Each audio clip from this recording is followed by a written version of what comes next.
Baik, terima kasih sebelumnya. Om Swastiastu. Assalamualaikum warahmatullahi wabarakatuh. Salam sejahtera untuk kita semua.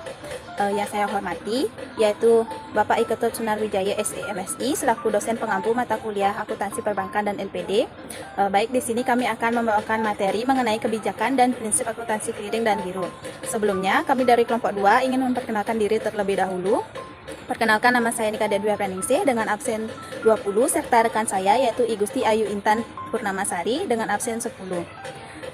Baik, langsung saja kita mulai presentasi ini yaitu dengan materi kita yaitu berupa yang pertama mengenai pengertian clearing, kemudian yang kedua mengenai proses pencatatan akuntansi clearing, kemudian yang ketiga mengenai pengertian giro, dan yang terakhir mengenai proses pencatatan akuntansi giro. Baik, langsung saja kita mulai presentasi ini dengan materi kita yang pertama yang akan dibawakan oleh rekan saya yaitu Ibu Ayu Intan Purnamasari. Baik, untuk waktu dan tempat saya persilahkan. Terima kasih atas waktu dan kesempatan yang telah diberikan kepada saya. Jadi di sini yang pertama saya akan menjelaskan terkait dengan pengertian dari clearing.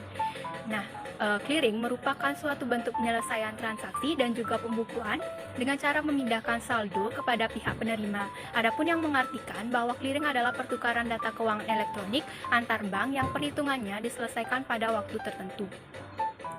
Nah, maka oleh karena itu, definisi lain dari clearing adalah suatu pertukaran warkat atau data keuangan elektronik antar peserta clearing baik atas nama peserta maupun atas nama nasabah peserta yang perhitungannya diselesaikan pada waktu tertentu.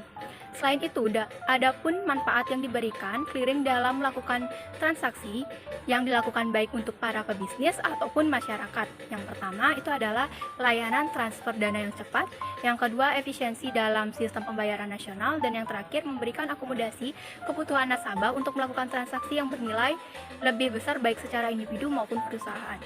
Sistem clearing. Nah, sistem clearing itu dibagi menjadi 4. Yang pertama ada sistem manual, yang kedua ada sistem semi otomatis, yang ketiga ada sistem otomasi, dan yang terakhir itu adalah sistem elektronik. Selanjutnya itu adalah warkat dan dokumen clearing. Warkat adalah alat pembayaran bukan tunai yang diperhitungkan atas beban atau untuk untung rekening nasabah atau bank melalui clearing. Warkat yang dapat diperhitungkan dalam clearing otomasi adalah yang pertama ada cek, yang kedua ada biliet giro, yang ketiga ada wesel bank untuk transfer, yang keempat ada surat bukti penerimaan transfer atau SBPT, yang kelima ada warkat debit, yang terakhir itu adalah warkat kredit. Yang kedua adalah dokumen clearing. Dokumen clearing merupakan dokumen yang berfungsi sebagai alat bantu dalam proses perhitungan clearing di tempat penyelenggara. Yang ketiga, formulir clearing. Formulir yang digunakan untuk proses perhitungan clearing lokal dengan manual meliputi yang pertama ada neraca clearing, penyerahan atau pengembalian, dan biliet saldo clearing. Selanjutnya adalah tata cara penyelenggaraan clearing lokal manual. Penyelenggaraan clearing terdiri dari 2 tahap yaitu clearing penyerahan dan clearing pengembalian. Yang pertama clearing penyerahan. Nah, warkat clearing yang diserahkan oleh masing-masing peserta itu yang pertama ada warkat debit keluar atau WDK, dan yang kedua adalah warkat kredit keluar atau WKK. Yang kedua adalah clearing pengembalian, yang dimana warkat clearing yang diterima dari peserta lain.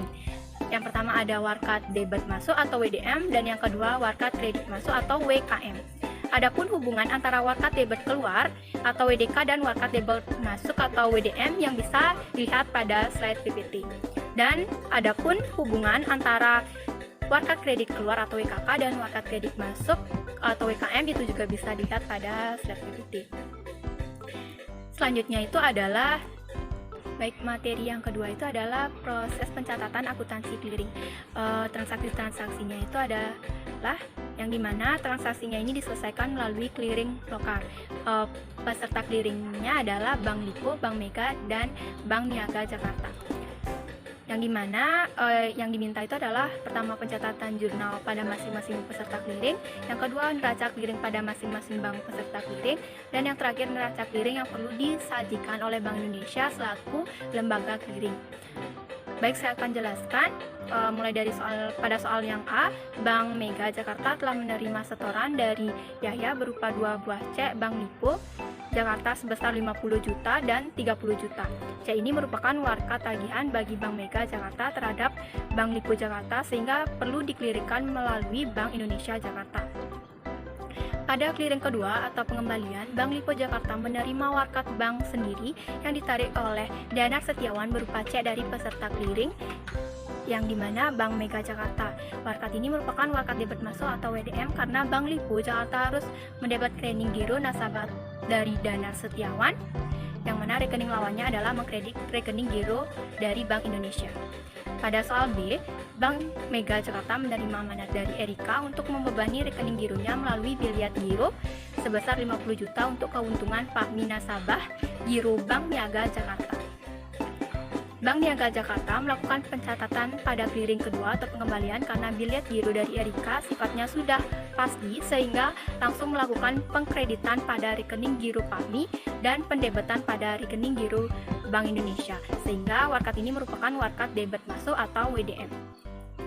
Pada soal yang ke-C, Bank Mega Jakarta menerima cek Bank Niaga Jakarta yang ditarik oleh Bobby untuk membayar barang dagangan kepada Yanti. Pada clearing 2 atau pengembalian, Bank Niaga Jakarta menerima warkat untuk warkat bank sendiri yang ditarik oleh Bobby berupa cek dari peserta clearing yang dimana Bank Mega Jakarta. Warkat ini merupakan warkat debit masuk atau WDM. Pada soal yang D, Fitri menyerahkan cek Bank Lipo Jakarta dari Dwi Wahyu untuk keuntungan gironya kepada Bank Niaga Jakarta. Kemudian Bank Lipo Jakarta menerima warkat debit masuk atau WDM karena Bank Lipo Jakarta menerima warkat bank sendiri yang ditarik oleh Dwi Wahyu sebesar 20 juta sehingga Bank Lipo Jakarta harus melakukan pencatatan pada clearing 2 atau pengembalian dengan mendebit pada rekening giro Dwi Wahyu dan mengkredit pada rekening giro Bank Indonesia. Untuk jurnalnya itu bisa dilihat pada slide PPT, jurnal dan neracanya. Jadi sekian. Baik, terima kasih. Di sini saya akan membawakan materi selanjutnya mengenai pengertian giro, yang dimana giro itu merupakan simpanan masyarakat pada bank yang penarikannya dapat dilakukan dengan menggunakan cek, surat perintah bayar yang lain, biliat giro atau surat pemindah bukuan yang lain. Cek itu merupakan surat perintah pembayaran tanpa syarat, sedangkan biliat giro merupakan surat perintah pemindah bukuan. Tingkat jasa giro dan cara pemberlakuan jasa giro antar bank yang satu maupun dengan yang lain itu bisa berbeda. Bank bisa menerapkan sistem bunga harian, tetapi ada juga yang menerapkan sistem bunga terendah. Ada juga yang menerapkan bunga yang sama besarnya untuk setiap nominal, namun di bank lain bisa menerapkan sistem bunga berjenjang, yaitu tingkat bunga giro yang semakin menaik atau untuk posisi saldo tertentu. Baik, mengenai materi selanjutnya yaitu proses pencatatan akuntansi giro. Baik, materi selanjutnya yaitu mengenai proses pencatatan akuntansi giro, yang dimana transaksi giro itu dicatat sebesar nilai nominal dan disajikan sebesar nilai kewajiban bank terhadap nasabah nasabah giran. Nilai nominal adalah nilai nominal setoran penarikan, sedangkan nilai kewajiban itu merupakan nilai saldo setelah mengalami mutasi pendebetan maupun penarikan. Pendebetan itu misalnya seperti adanya penarikan dan beban biaya bagi giran. Pengkreditan rekening giro yaitu akibat adanya setoran uang tunai maupun cek, biliat giro atau adanya jasa giro yang diperhitungkan oleh bank. Pada posisi normal, giro akan bersaldo kredit, namun tidak menutup kemungkinan terdapat giran yang melakukan transaksi bisnis yang menimbulkan penarikan cek atau biliat giro melebihi saldo giro yang dimilikinya. Dalam istilah perbankan disebut dengan overdraft. Overdraft ini diberlakukan sebagaimana pemberian kredit kepada nasabah. Giran akan dikenakan biaya provisi administrasi dan biaya lainnya. Baik, selanjutnya yaitu mengenai mutasi giro. Dapat dijadikan indikasi bahwa giro tersebut tergolong aktif maupun pasif.